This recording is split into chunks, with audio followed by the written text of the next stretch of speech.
Harihi Om. Sahana Vavatu, Sahanao Bhunaktu, Sahaviryan Karavavahai, Tejasvinavadhitamastu ma vidvishavahai. Om Shanti Shanti Shanti. Om Jaya Shri Krishna Chaitanya Prabhu Nityananda, Shri Advaita Gadadhara Srivasadi Gaura Bhakta Vrinda. Hare Krishna, Krishna Krishna, Hare Hare, Hare Rama, Rama Rama, Hare Hare. John. Okay, so now Arjuna has dispelled the illusions of the Nivada Kavachas. Then they came back with more. They were fighting this, but through his weapons, he was able to find them out, even they were being invisible and all that. So then the Nivada Kavachas then gave up their illusions and retreated into their city. At once, everything became visible, right? Because before all the illusions, you couldn't see what was actually happening there.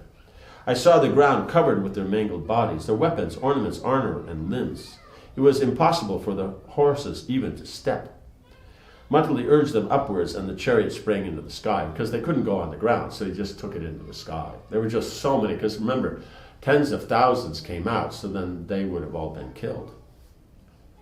Seeing my foes retreat, I relaxed, but the next moment, the demons invisibly attacked me again, right? Because just as you think, because that's the thing, is they use what's to their advantage, not necessarily what is dignified. A thick shower of mountain crags rained down upon me. From beneath me, I felt the Dandavas grasping hold of the horses' legs and pulling them down. So many rocks were falling that it seemed as if my chariot was in a cave. Again I was gripped by fear. Seeing this, Matali said, "Take heart, Arjuna. Use Indra's thunderbolt weapon. It will destroy these rocks." Because he's seen, Indra before. Because the Dandavas, the demons, they use the same tactics all the time. Just like in the celestial warfare, they use the same kind of weapons. But it's who's more expert at it. Just like, let's say, you have boxing. They're using the same techniques, but who's better at it? So the demons, and they use these illusions. It's the same ones. They always use the same stuff. It's not like they, down from the sky rain showers of, let's say, rasgullas or samosas or something like that. And then wow, and they start eating. No, it's always rocks and, mountaintops and stuff, snakes or, something weird. I chanted the mantras to invoke Indra's weapon while placing iron darts on Diva. Charged with the power of Indra's Vajra, the darts sped towards the crags and smashed them to powder. The darts also dispelled the demons' illusions that struck them down from the sky. So it smashed the rocks because they're also that power of illusions. So they can have effect because it's based on their previous austerities and all that. But it also dispelled the illusion because then they're shot, and then it also killed the person who was sending that illusion. They fell screaming on all sides like huge meteors dropping from the heavens. Many of them fled and entered the bowels of the earth, while others vanished into the sky.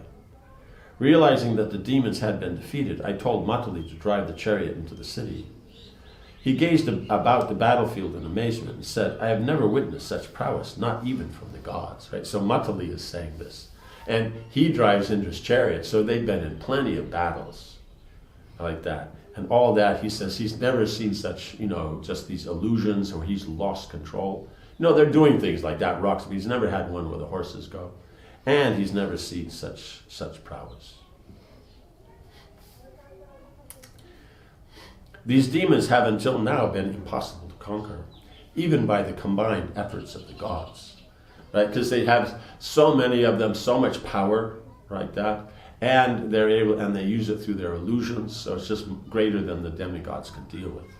Matali drove the chariot towards the city gates, and I reflected on the battle.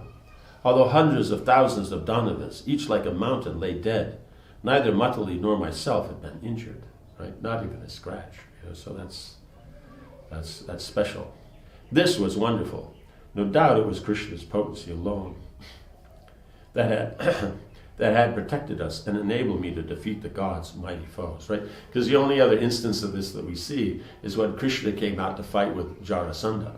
He brought an akshauhini of soldiers to Mathura, and Krishna would come out with a small little army, and just to come out and give that presence and that going to battle, and then he would do all the fighting, and at the end neither him nor his people would have any injury at all, not even a scratch.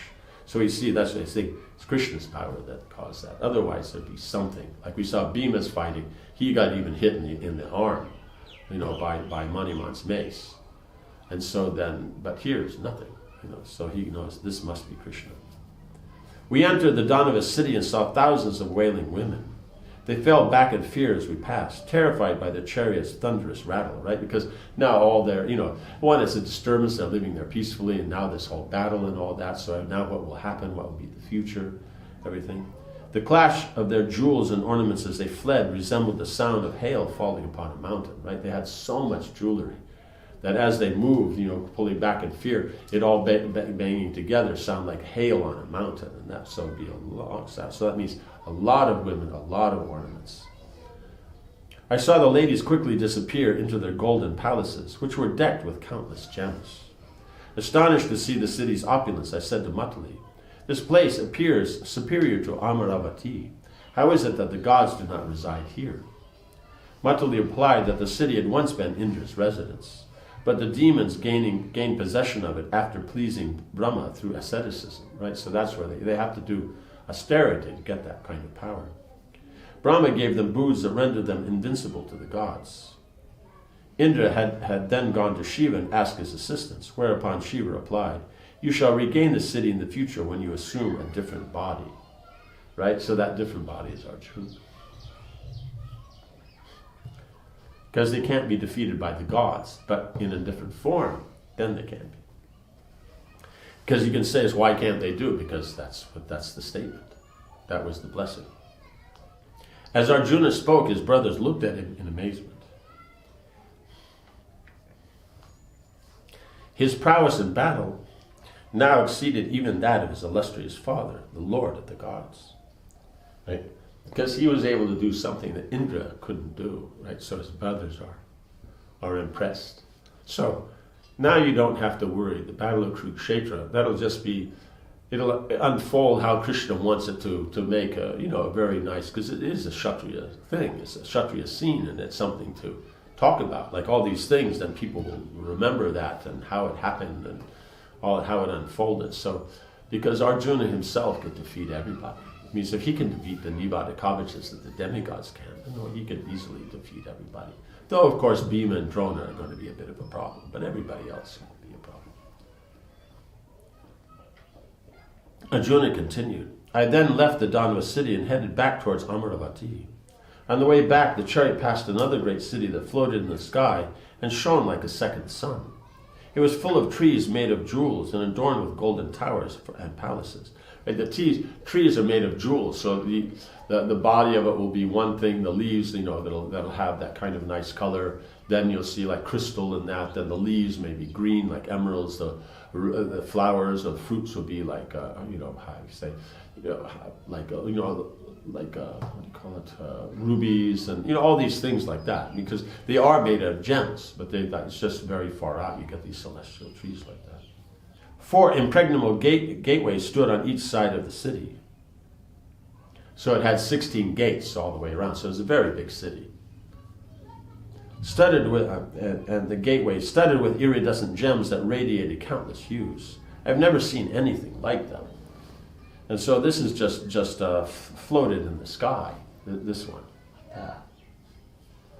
Matali told me that this was the city of the Kalakanyas, a class of fierce Daityas. It was called Hiranyapura, and even the gods could not conquer it. All right, so here's an opportunity for a second, thing. So he had asked him to defeat the Nivatakavichas, which he did. But now, just by arrangement, then now he came across this city. Therefore, the demons dwelt there without fear. The Kalakanyas were destined to be killed by a mortal by Brahma's arrangement, right?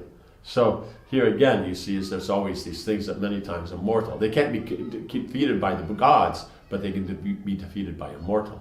But how many mortals have that prowess that they can come and fight with them? Well, here he is. thus Matali urged me to rush upon the Daityas and please Indra. I replied, take me there at once.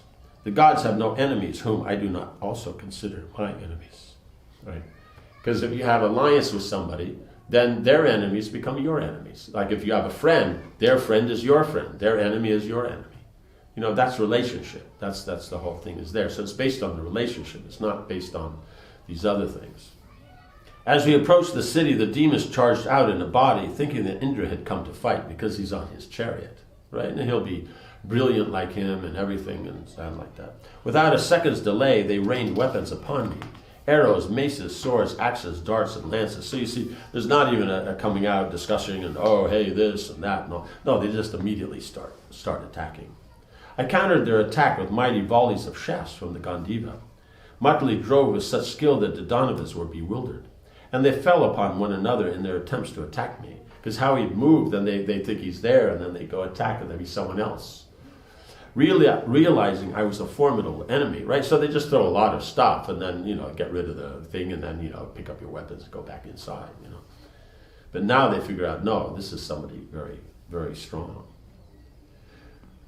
Realizing I was a formidable enemy, the Daityas retreated into their city, which then began to move in all directions. Sometimes it appeared in the sky, then under the ocean, then it disappeared altogether. Then it suddenly reappeared in front of me, shot upwards, and made various curving motions through the air. I'm sure that they have a benediction. They don't get how you say, movement sickness. Otherwise, they'd have a real problem, right?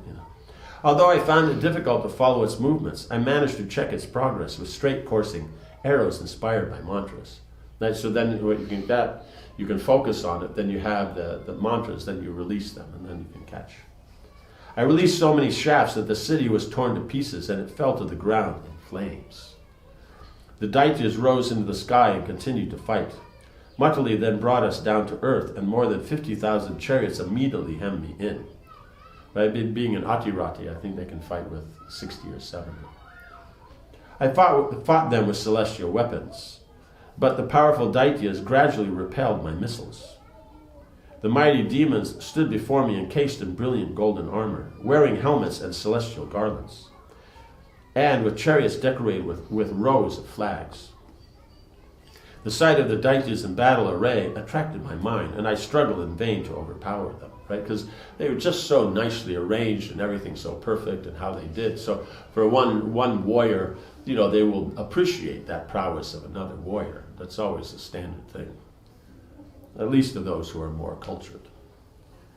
I was sorely oppressed by their weapons. Sinking in an ocean of the Kala Kanyas, I suddenly remember Shiva's weapon. Mustering up my courage, I uttered the mantra sacred to the three-eyed deity. At once there appeared before me a huge personality with 3 heads, 9 eyes, 6 arms, and hair blazing like fire. His clothes consisted of great serpents whose tongues darted back and forth. I shook off my fear and bowed to that awful form of the eternal Shiva. Then I fixed on my bow the Rudra Astra, and continuously chanting the mantras, I released it to destroy the Daityas. Thousands of diversely shaped missiles spread out across the battlefield as the weapon was fired. Some resembled lions, some tigers, and others bears and buffalo. It means as he shoots the weapon, it turns into all these things, because Shiva, he's the Lord of destruction. So then how are all these going to be destroyed? That's one thing, it's just an arrow is shooting at you. It's another thing if there's a lion charging at you. And not only that, it's your own personal lion. It's not like one lion and a whole bunch of them. Each Daitya gets his own lion or tiger or bear or whatever it is that's rushing at him.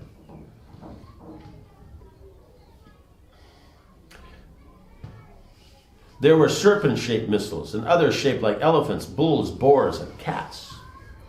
And I'm sure it's not just pleasant little putty cats.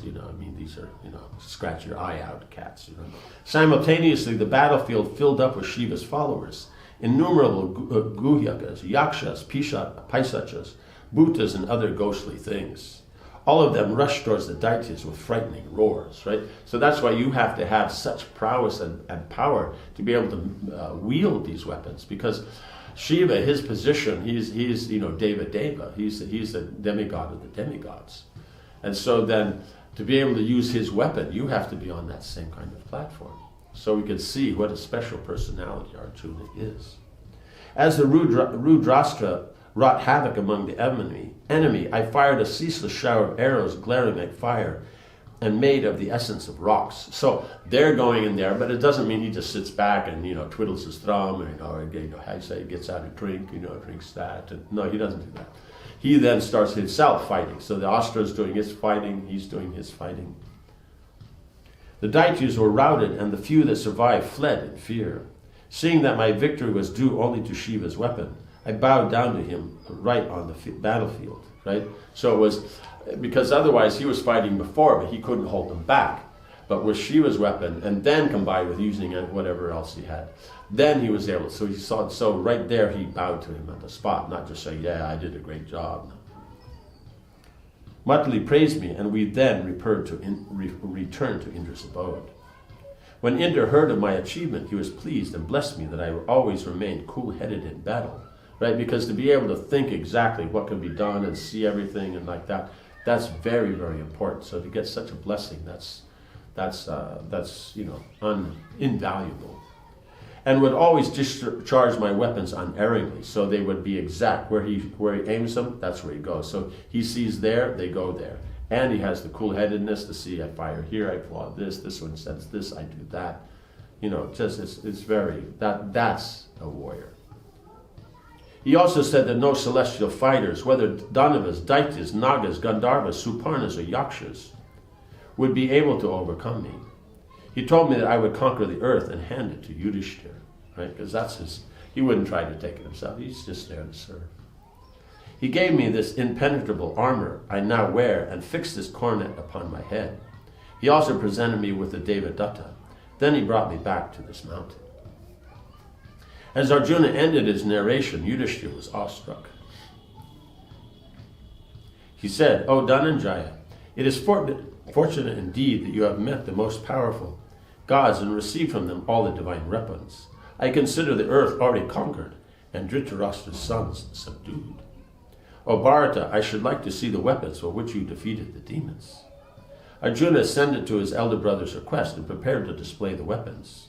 With the earth as his chariot, the Pandava stood holding Gandiva and recalled the mantras to invoke the various missiles. In his celestial armor and diadem, he faced east and silently concentrated his mind on the prayers. Just as he was about to exhibit the weapons, the earth trembled and the mountain seemed ready to split. The sun was covered and the wind ceased to blow. Brahmins found themselves unable to recite the Vedas, and all creatures felt oppressed.